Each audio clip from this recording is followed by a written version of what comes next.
Who exactly was in Paris? No, Metal Gear sucks, but we also need to know the lore to understand why this game is terrible and why people like it. So we're gonna start off from the beginning. 1918, the philosophers are formed between the USA, Russia, and China, a corrupt organization. In 1960, these boys kill President John Kennedy for disobeying them, so you know they're haters for real. But this leads us to the start of Metal Gear Solid 3. As his name might imply, Naked Snake is not actually naked, but he is the main protagonist and will be later known as Big Boss. But as we later learn, the boss, part of a special operations unit in World War II, defects to Russia and gives them nuclear bombs from America. The bomb is then used to blow up Russia's own facility because Electro Man Volgin decides this is a good way to frame America by blowing himself up right next to a facility with a nuclear bomb. So we all know he's very smart. And then the beginning of the game starts where you get to play. 1964. Snake is sent in by Major Zero, leader of Fox, to invade Russia and clear his name that has been stained because they think he blew up the facility. His objectives are to kill the boss and get the Shagohod, the secret weapon. While on this mission, he's informed he's going to meet two special agents, which are known as Adam and Eve. But he actually meets Eva, who is actually a triple agent for China. And then he also meets Ocelot, which is the sleeper agent that he's actually supposed to meet Adam. So very confusing. But Ocelot will become very important throughout the entire series, so it is very important to remember his name. During the span of the game, we understand that Volgin has the Philosopher's Legacy, a $100 billion legacy left by the Philosophers. In the end, Naked Snake kills Volgin, the boss, and blows up the Shagohod and secures the Philosopher's Legacy. But it turns out the boss was actually still working for America and was stuck because Volgin blew up his own facility and framed America. So the boss had to remain a traitor even though she wasn't, so America did not catch the blame. So in the end, Naked Snake, also known as Big Boss, and Eva were the only ones who knew she wasn't a traitor. And he got depressed and in the end hated America because he's a liberal. There's also a lot of random, not confirmed stuff that goes on between this game and Peace Walker, but it's pretty much all irrelevant. And all you gotta know is Snake left America along with Major Zero, and then Major Zero and Snake teamed up to make the Patriots, which is basically the Philosophers but not evil. But Zero gets old and gets dementia, just like Joe Biden. And so now that Joe Biden hates Snake, he actually clones Snake with his dominant and recessive genes. And then Snake finds out and is like, I hate you. And this leads us to Peace Walker.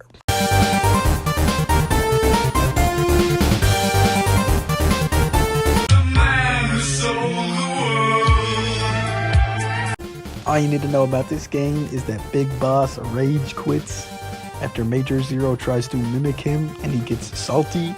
So he makes his own place in Costa Rica called San Francisco something. I can't speak Chinese or whatever.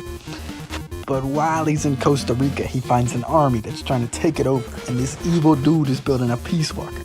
So basically he's trying to blow up the Peace Walker, and then that's the whole game. But all you need to know is he teams up with this dude. And in the end, his boy, Kaz Miller, who is working for him, and Huey Emmerich gets his place blown up by trusting this shady American thing that's actually told them they weren't Americans. So basically all you need to know is from this game that America sucks. Kaz Miller and Huey Emmerich is a butthead who got cheated on and killed himself. The only other thing that is important is sometime between this game and the 5th game, Big Boss goes and takes over Zanzibar land, and Liquid Snake gets captured in Iraq.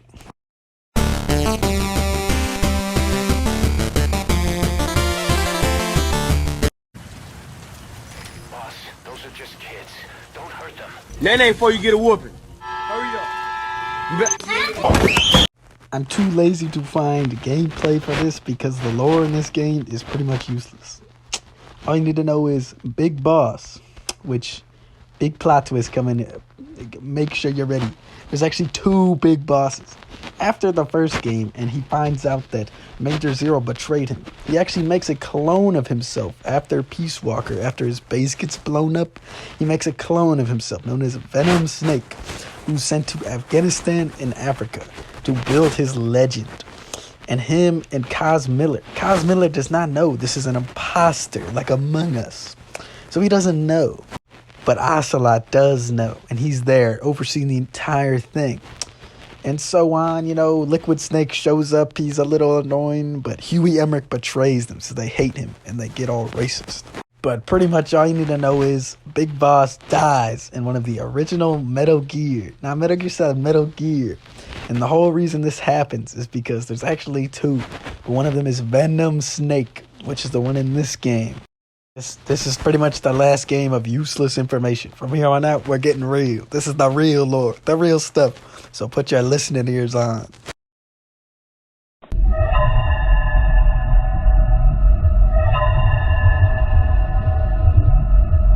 The terrorist group Foxhound is leading an assault on Shadow Moses in Alaska, and they send an operative, Solid Snake, to stop it.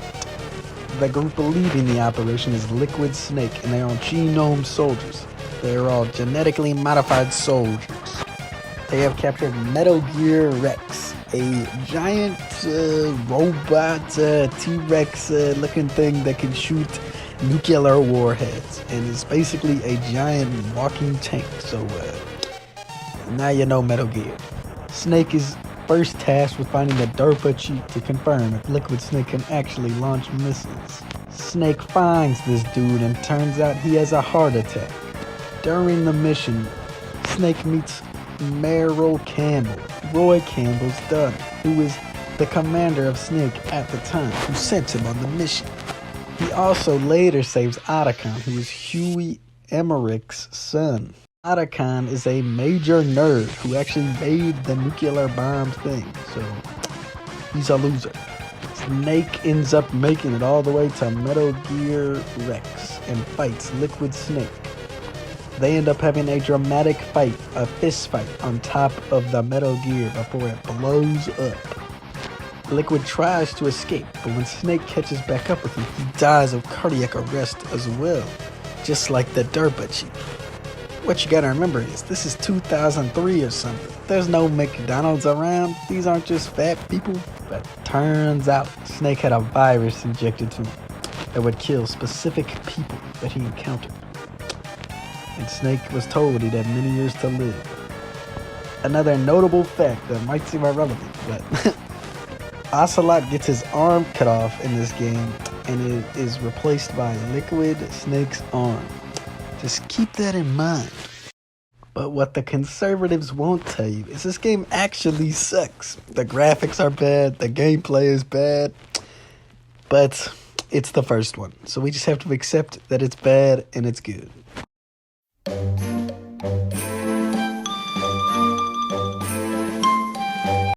As you might have noticed by this point, Metal Gear does not make much sense. This one will make you question why we are even alive and what our meaning in the universe is. And your mental health will slowly deteriorate after playing this game. So just keep that in mind. Disclaimer alert. So, the start of this great psychological thriller we call Metal Gear Solid 2 Sons of Among Us. Solid Snake, the dude from the last one, discovers that there's a tanker housing Metal Gear Ray, so he goes to check it out. It turns out that Revolver Ocelot is aboard the ship trying to steal the Metal Gear. But Snake successfully blows up the ship, but he's then accused of stealing the Metal Gear, so he goes into hiding. Which leads us to Femboy Raiden's part of the game. Just to clarify this, Raiden is actually a child soldier, the son of Solidus Snake. Not Solid Snake, Solidus Snake. I know we're on a lot of snakes here, but he is his adoptive father. But Raiden does not remember his time being a child soldier because he was brainwashed. Just to get that out of the way. After the tanker blows up, it is now known as the Big Shell, or a oil cleanup in quotation marks. But a terrorist group is aboard the Big Shell holding hostages, so Raiden is sent in to save them.